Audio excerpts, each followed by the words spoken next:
Fake News Part 4. There are no easy solutions, but a few possibilities present themselves. Let's talk about those possibilities. Number one, establish a correction mechanism.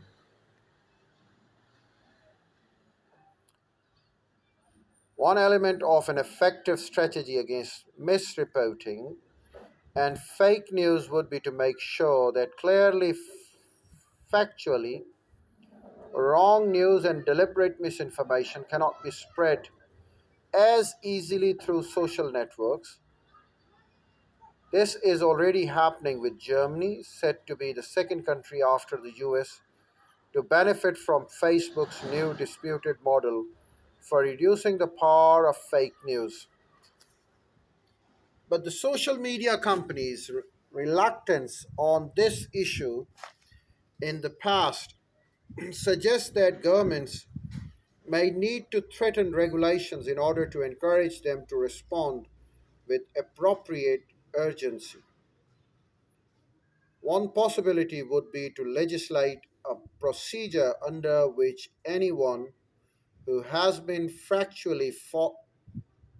who has seen factually false information about them being spread through social media can ask for a correction to be displayed as prominently as the original post to all those who saw it.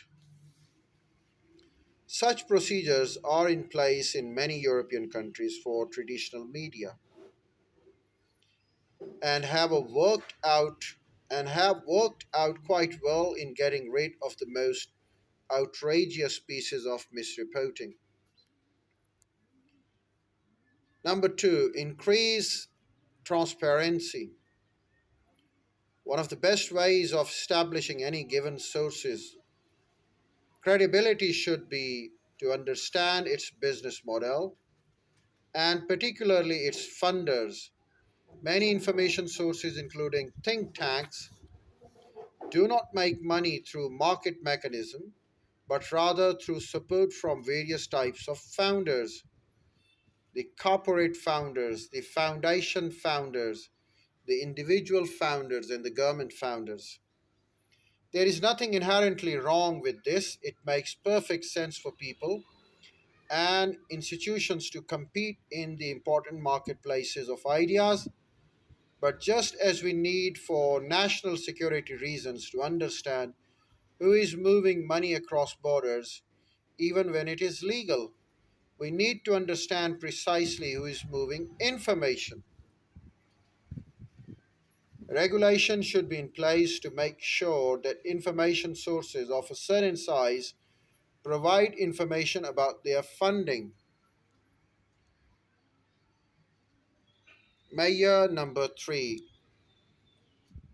encourage quality journalism. One of the most effective counters for bad news is good news.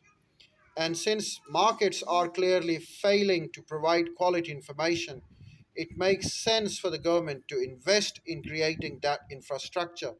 This means new policies for promoting quality journalism, such as publicly funding foundations which finance independent reporting, funding standard bodies that promote best practices, and creating independent bodies that guide news outlets on their quality and responsibility.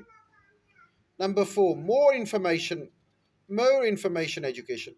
A final element would be to improve the population's awareness about misinformation and fake news, just as it needs to be conveyed to the average internet users. Password or 12345 are not the secure passwords. The users need to learn the differences between high quality and low quality information. To this end, education about how to evaluate quality of information found on internet should be added to all schools' curricula. There are just nascent ideas. There are many other possibilities, and each idea will contain serious pitfalls. But the key point is that the shift in the mindset that is now required. Information integrity has become a national security issue for liberal democracies, and so compromises will need to be made. We need to understand that if we fail to protect information, we fail to protect our nations.